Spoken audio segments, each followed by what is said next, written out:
สวัสดีครับผมสวัสดีเพื่อนๆ FC ทุกท่านนะพี่น้องครับผมสำหรับคลิปนี้นะครับผมสิพาเพื่อนๆนะครับผม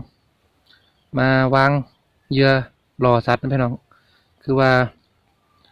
เอามันนะครับผมมันข้าวโพดนะครับผมมาออยหรืออันคือการวางเหยื่อรอสัตว์นั่นเองนะพี่น้องเนาะก็คือการวิธีการของผมนะครับพี่น้องผมก็สิหาเลือกไม้ที่มันเป็นเตอะคือว่าเป็นพวกกอไผ่หรือว่าพวกไม้ล้มเป็นเครือนะครับผมเหมาะสำหรับการวางเหยื่อนะครับผมวางเหยื่อเพื่อดูสัตว์นะพี่น้อง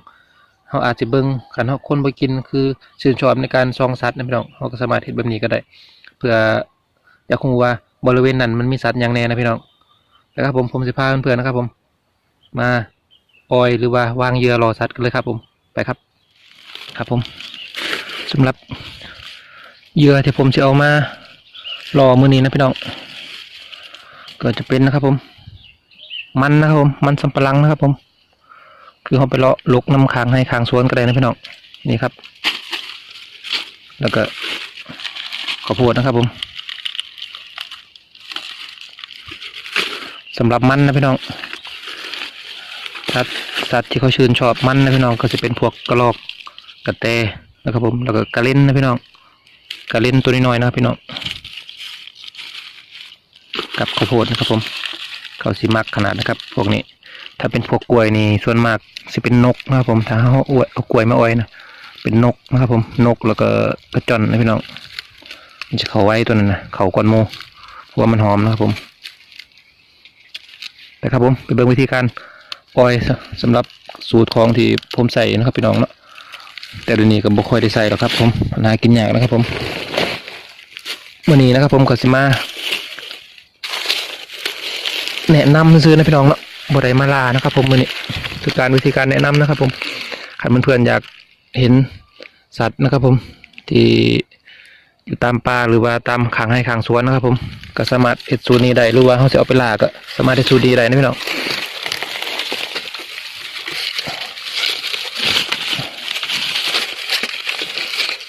นี่ครับผม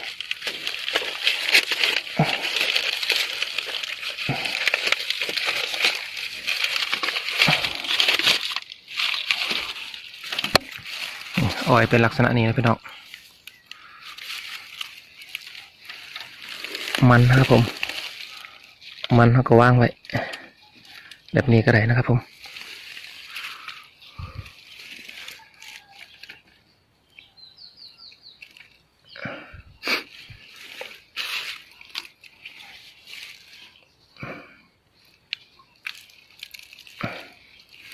เป็นลักษณะนี้นะครับผม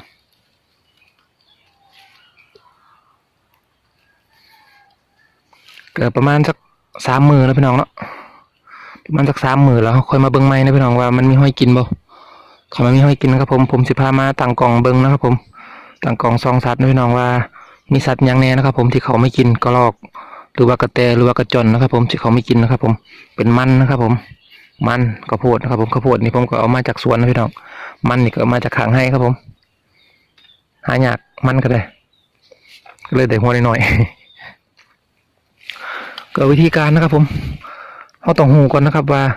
สัตว์แต่ละชนิดนิสัยมันจะเป็นทางไหนนะพี่น้องก็อย่างเช่นกระหอกนะครับผมกระรอกนี่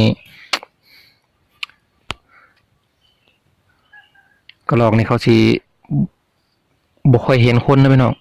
บ่ค่อยระวังตัวนะครับกระรอกคันเราสิซุ่มเบิ่งกระรอกนะครับผมเราบ่ต้องอ้อยก็ได้นะครับผมบ่ต้องอ้อยแล้วก็บ่ต้องเฮ็ดซุ่มก็ได้ครับผมนั่งอยู่ที่โล่งๆก็ได้แต่เพียงแต่ว่าเฮาเวลากระรอกเข้ามานะครับเฮาห้ามกระดุกกระดิกนะครับให้นิ่งๆนะครับผม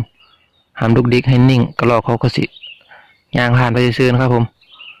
เขาสิบ่แคะนะครับผมแต่ว่ากระแตนะครับผมบ่ได้นะครับผมกระแตนี่ถ้าสมมติเขานั่งอยู่โล่งๆนะครับผมอยู่ไกลสำหรับกระแตเขาสิเห็นนะพี่น้องตาดีครับผมกระแตนี่ตาเขาสิดีแล้วเขาสิระมัดระวังตัวอย่างขนาดนะครับผมต่างกันกับกระรอกเขาสามารถนั่งโล่งๆเบิ่งได้ครับ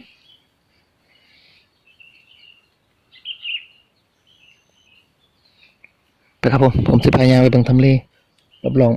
รอบไอ้ข้างน้ำมันนี้นะพี่น้องเนาะว่ามันมีห้อยกินบางอื่นบ่นะครับผมแล้วอีกประมาณจาก30,000นะพี่น้องขันมันมีห้อยกินนะครับผมสิมาตั้งกล่องพาเพื่อนๆมานั่งเบิ่งนะครับว่ามันมีกระรอกกระแตเขาไม่กินแท้บ่นะพี่น้องเนาะ ไปครับผมปัจจุบันเบิ้งรอบๆแถวนี้ครับว่ามันมีหอยกินบ่ไปครับเพื่อนกับบริเวณไม้ที่ผมเอาไว้นะพี่น้องก็จะเป็นนะครับผมเป็นปลาประคามนะครับผมปลาประคามอันนี้ก็จะเป็นขางให้นะพี่น้องขางปลาประคามเป็นสวนนะครับผมฝั่งนั้นก็เป็นปลายางนะพี่น้องโล่งๆนะเป็นปลายางอันนี้ก็จะเป็นเรียบแดนซื้อครับผมขางหัวซื้อนะพี่น้องไปเบิ้งนะครับผมปลาประคามนะครับที่ข้างๆนะครับผมมีรอยกินบ่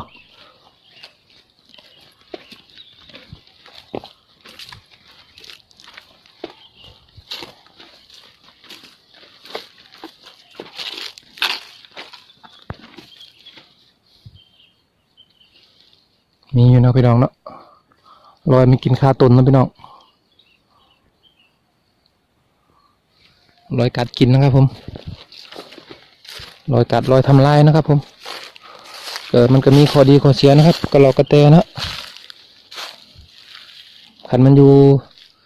ข้างสวนเฮานะครับมันก็กัดกินนะครับผมกัดกินพืชสวนเฮานะพี่น้อง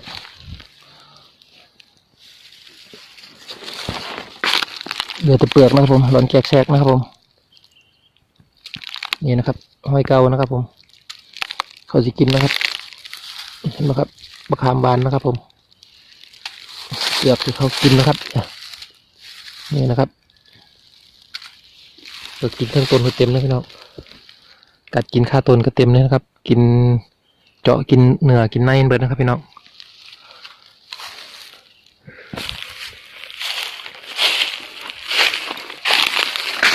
แบบนี้นะครับผมไม้แบบนี้นะครับเป็นแปลนสินะพี่น้องลงๆสิก็มีนะครับกระแตนะครับผมหอยยังสินะครับเป็นกระแตครับผมกระแตมันจะมาเล่นนะครับผมคือมันมีสระน้ำอยู่หันนะพี่น้องมีสระมันก็จะขึ้นมาจากสระมันย่างมือแรงนะครับผมมันจะลงไปกินน้ำแล้วมันจะขึ้นมานะครับก่อนมันจะเข้าห้างมันก็จะมาเลาะหากินน้ำขังขี้ดินนะครับเพื่อว่ากระแตนะครับมันจะเลาะน้ำพื้นนะครับผมมันหน่อยนักหน่อยนานะครับมันจะขึ้นต้นไม้นะครับกระแตมันจะเลาะหากินตามพื้นขี้ดินต่างกันกับกระรอกครับผมกระรอกนี่เขาจะอยู่ทั้งเทิงสูงๆครับผมเขาจะเลาะกินทั้งเทิงอย่างเดียวนะครับเขาจะบ่ค่อยลงครับผมขันใบจำเป็นเขาจะบ่ลงขี้ดินนะครับกระรอกแต่ว่ากระแตเนี่ยขันใบจำเป็นเขาจะบ่ขึ้นที่สูงเขาจะเลาะน้ำขางหัวน้ำเตอะน้ำเหอะไหมนะพี่น้องน้ำขางกอไผ่น้ำกอไผ่หกกันเขาจะมักกระรอกกระแตนะครับผมแต่กระรอกนะเขาจะอยู่ทั้งเทิงนะครับผมเดี๋ยวเลาะพาเลาะไปเรื่อยๆนะครับผมเบิ้งบรรยากาศเบิ้งทำเล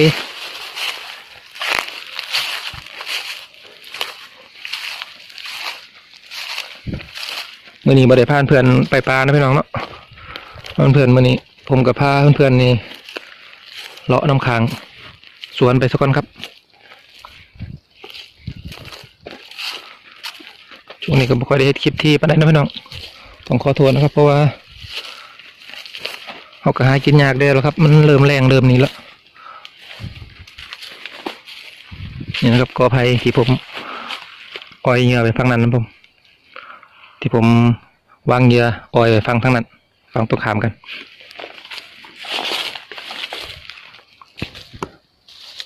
โอ้ยพอดีพี่น้องมาเจอกับดักเพิ่นพี่น้อง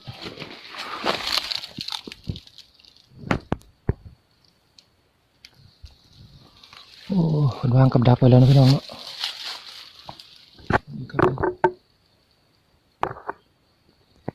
เพิ่นมาวางกับดักไปแล้วนะพี่น้องเนาะสีเรือตัวบะบุเพิ่นวางกับดักไปสงสัยวางไว้โดนเติบแล้วครับเพราะว่าเบิ่งหอยใหญ่แมงมุมเกาะแล้วโอ้ยเป็นทาบ้านนอกไปเนี่ยเพิ่นมาวางกับดักไปก่อนเฮานะพี่น้องก็ต้องลุ้นเบิ่งนะครับผมมันสิเข้าไปกินเนื้อเขาบ่มันสิเรือตัวให้ไปกินเนื้อเขาบ่ให้พี่น้องได้เบิ่งบ่เนาะ